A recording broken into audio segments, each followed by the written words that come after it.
Welcome back, Big Time Eaters, and welcome back to a Big Time Review. Today we're crossing to the Eastern Hemisphere, where we're visiting the Himalayan Kitchen, where they serve up Indian and Nepalese cuisine. So let's go ahead and dive right in. And more timer, of course. Of course, more timer. Always.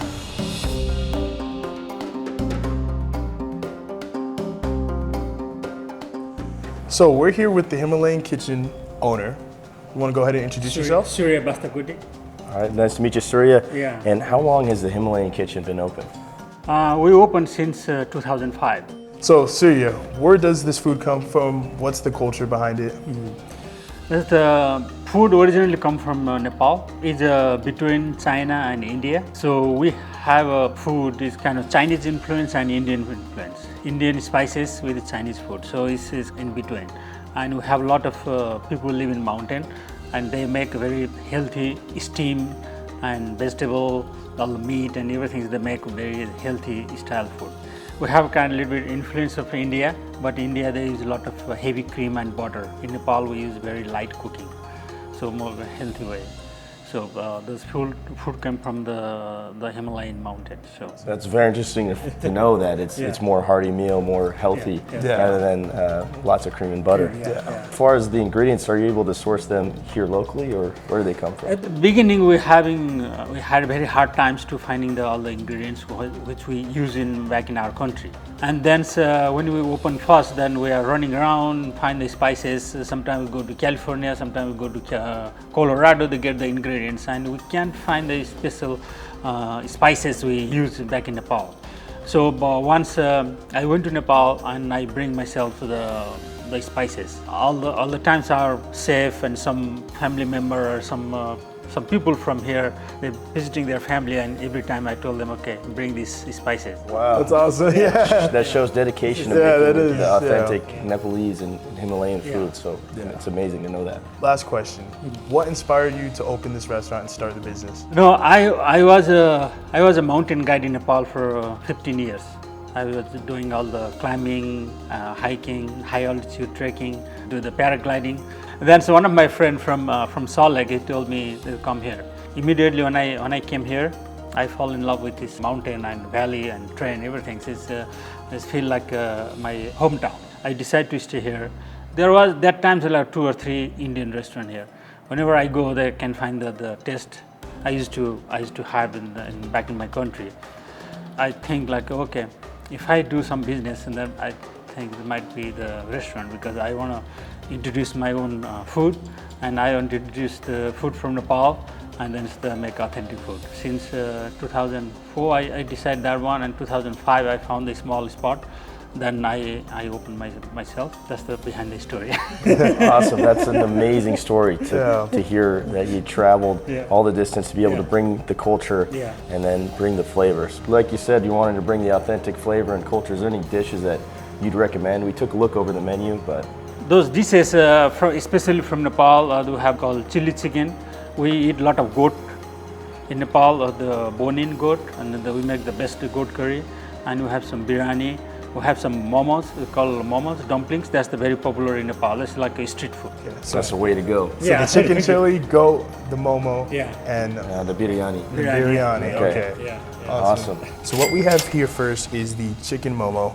And what is inside the chicken momo, it is a steamed dumpling, spiced onions, ginger, garlic, other spices, and served with a sesame seed sauce. Awesome, and it's looking incredible. I mean, you can see on display the Chinese and other Asian influences that the Nepalese cuisine has. These are very similar to what you'd see at a gyoza or a Chinese dumpling, but the big difference here is the way they serve it. The sauce here, like Denzel said, the sesame sauce. So I'm very interested to see how this all pairs together. Let's dive right in. Cheers. Nope, I need to dip first, sorry. Let me get a bigger dip. Here we go. No, let me get an even bigger dip. No. Cheers. Cheers.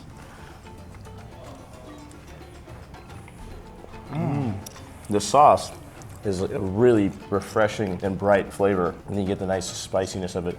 It's a little bit spicy, a little bit hot. You can see the sweat dripping down Denzel's forehead, but the flavor is all there. As far as the dumpling itself, very light and airy, thin dumpling skin, and then filled with a nice mixture of the meat. You get that ginger flavor, really good. Yeah, that I'm telling you guys, that dumpling, the inside of the momo. Something about the momo, I just love it. But yeah, it's like the flavors going on that sauce. That sauce is different. It's so different to describe. And if you haven't had something like it, then I guess you could say the best comparison would be like, yeah, there's a lot of, you can see where they draw the Asian influences and whatnot, but that is wonderful. Okay guys, we have the next round here. And so first and foremost, we have the chicken chili. And what is inside the chicken chili is, it has obviously chicken with onion, garlic, ginger, tomato, soy sauce, bell pepper, and chili, of course. Can't forget the chili and the chicken chili, as well as some rice here on the side. And then the other dish here, another one of the Himalayan specialties, is their chow chow. It comes with vegetables, spices, and your choice of either a rice noodle or the regular egg noodles that they serve it with here. So these are both looking really good. Again, we're seeing the Chinese and other Asian influences because we got the chili stir fry. It's almost looking like what you could get from a Chinese restaurant. And then, of course, chow chow, chow mein, lo mein. Yeah. So we're seeing the influence there, but I want to see what the flavor profile is like because I know it's going to be different. Yeah, definitely going to be different. And also, we cannot forget wonderful pairings. Fresh out of the tandoor. The garlic naan. Cannot forget the naan, guys. Yep. It's literally like, look, if you could only hear Crispy, crackly. it's looking You can amazing. if you hold it up to the mic. I bet if I hold it up onto you, you'll be able to hear it. it. Just crumble it right here. If I just put it onto you, you'll be able to hear it. Okay, so let's start with the chicken Chicken chili. chili, all right. And I mean, even before biting in, the fragrances just hit the nostrils and the aromas are smelling incredible. That little spiciness, you can sense that little bit of earthiness, sweetness. Yeah. Just go ahead and bite and give it a go. Get a little bit of chicken, get a little bit of this rice. Chicken, some of the rice. Cheers. Cheers. Oh yeah, immediately. I taste like the strong ginger type of taste. And you get that chili, and that chili is wonderful. It's spicy, ice spice. Bruh. I love it so much. But the chicken itself too, it's nice and juicy too, like very voluptuous and scrumptious. Scrumdiddly. Yeah, it's really good. Vegetables too on point. Absolutely. Like Denzel said, initially you get that nice juiciness of the chicken, but also there's a little bit of sweetness, that caramelized flavor from the charring that they got on the chicken. You can see a little bit of the charring on the exterior there. But that being said, let's pair it with some of this naan. Cheers again, brother. Yeah. Flakiness of that naan immediately. Buttery, garlicky flavor. Oh, it's perfect. I love naan so much. I just feel like it can pair well with so many different dishes. Yeah. You could dip it with things, use it as like the carb for some meat, and it's just it's very versatile. Absolutely. Like me, Stop the cap. I do everything. I'm like very diverse. I'm very diverse. But guys, that chicken chili is so addicting. You definitely can't just eat one bite. Yeah, you got to get all. We got to move into this chow chow. See how this fares. And just looking in here, got a wonderful caramelization, and slight charring on the noodles. Let's go for a bite. Okay, cheers. But from afar. Yeah, again. I think I'm afraid to cheers. Those noodles are nice. You taste So- the oil, you taste the vegetables, and it is reminding me of that kind of, like I see the inspiration yet again where it's being pulled from. Very reminiscent of, chow mein, lo meins, and all that. It's nice and wonderful. You definitely see the cultural influence, but you typically wouldn't see any broccoli or green peas or some of the vegetables that are in the chow chow.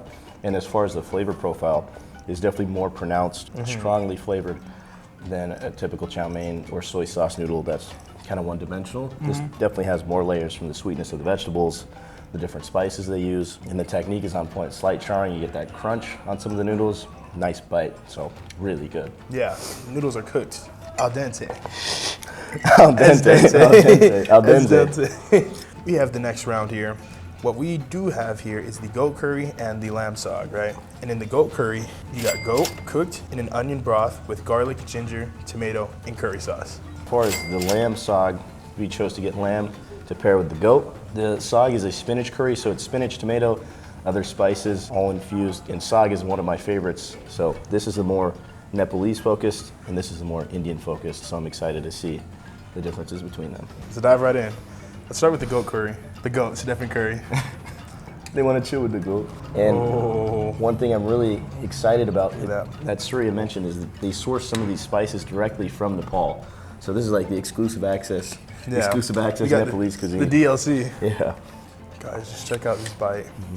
And what's also interesting to note, you can see immediately the goat curry is a little bit more of a loose curry because they use less of the cream and butter, and it's more hearty and rich from the ingredients they use rather than fatty. Yeah, so it's a lot better for your health. I know Ezra needs it. I know I need it too. I know Denzel doesn't really like eating vegetables, but here, sir. Oh, that's so unique. That's nice, guys. There is like floral taste coming through that. And guys, that goat, I'm feeling like LeBron after eating that. I'm feeling like the goat. That's so amazing. Nice, tender, juicy meat, and it just even though it's tender, it kind of disintegrates too, like butter. It's like slow cooked, super tender goat, and then you get that strong floral notes from the cardamom and some of the other spices in there. It's really good. If you've never had goat, it is really one of the meats that pairs well in slow braises. Now I want to try this lamb saag and see the duality, the contrast. Yeah. The duality of man. The duality of man. A wise man once told me, it's not about how much time you have. It's how you use it. Exactly. It's almost like a creamed spinach if you've ever been to a steakhouse, because they slow cook and simmer down the spinach into a sauce. And then we got that boneless lamb in there. Boneless. And cheers.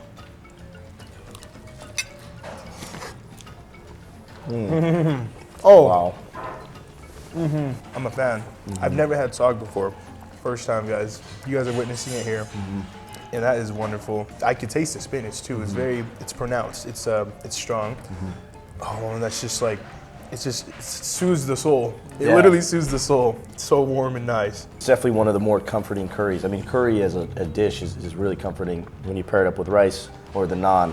But the saag, like Denzel said, he's got that strong, pronounced spinach flavor, the creaminess, and then the boneless lamb just kind of disintegrates. Very similar to the goat curry. Really good renditions, both here of these curries here. This is the chicken biryani. And what is inside the chicken biryani? Basmati rice with chicken thigh, curry, spices, nuts, served with raita. Chicken biryani is definitely one of my favorite Indian dishes. I've tried to make it at my house a few times. It never turns out quite right because I don't have all the technical skills and all this access to spice, so I'm really excited to He definitely tries though. See how they do it. he definitely tries. Hey, I mean, it's still good. Denzel still eats it. Yeah. When Ezra makes it, I do eat all of it, so.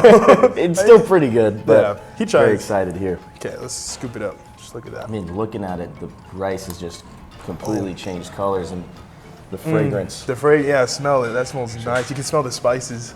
Oh yeah, the sweet, it's like it got a sweet smell to it, sweet citrusy.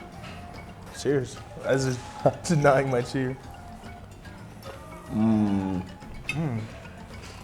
Very tender, juicy chicken, and that rice is just so addicting, it's so flavorful. Yeah. Yeah, that is definitely some minty flavor in there. It's like a perfect blend of spices, tomato, oh man. Some would say it's a sweet symphony. Some might say it's a symphony of flavors. Honestly, guys, that rice is just to the teeth. It is nice to chew on, and that chicken, it's like shreds apart. Flavors are wonderful. The spices, that's the flavor right there. It's amazing. It's wonderful. We're ascending. Amazing. We're really gonna ascend today. But it's awesome, guys. Gotta try that. Definitely wonderful. Our taste buds are ascending. Really enjoying this meal at the Himalayan Kitchen and all the cultural aspects to it. It's really humbling to get the whole story behind the restaurant and see where these flavors come from, and then to be able to dive right into it. All right, so we're just gonna wrap up this meal for our final thoughts. All good things gotta come to an end, yet again. But this is my favorite part because I get to relive all the wonderful food we tried. Guys, honestly, there's a few dishes that really stood out to me, starting with that chicken chili. That was wonderful. The flavors were on point. That was nice, and I need it. I need it in my life forever. It's my love. Definitely some of the most addictive chicken that you can eat. I mean, the sweetness, spiciness, it pairs so well with the rice or naan. Yes. You just got to keep shoveling it down. And second to that would be that lamb saag. That one, first time having it, and usually I see green, I get scared because I think it's vegetables, but then but when it's blended up with some good meat, I fall in love too. Yeah. So I think I can't decide, and I just want them both. I mean, I agree. Saag is definitely one of my favorites, and they do a wonderful rendition of it. But that Himalayan specialty, the goat curry, Man, that was so good. The powerful, strong flavors, and then the super tender goat meat, wonderful. But honestly, out of everything we ate, it was all hitting very much so, and I'm leaving with a full stomach today. Looks like you got the lean I'm gut. leaving Looks with like a we got full the lean gut going on. And with that being said, we're gonna sign ourselves on to Appa's wall, and we'll see you guys in the next video. Don't forget to like, comment, subscribe down below, and hit the notification bell because people need to know where the best restaurants are at. Thank you guys for watching.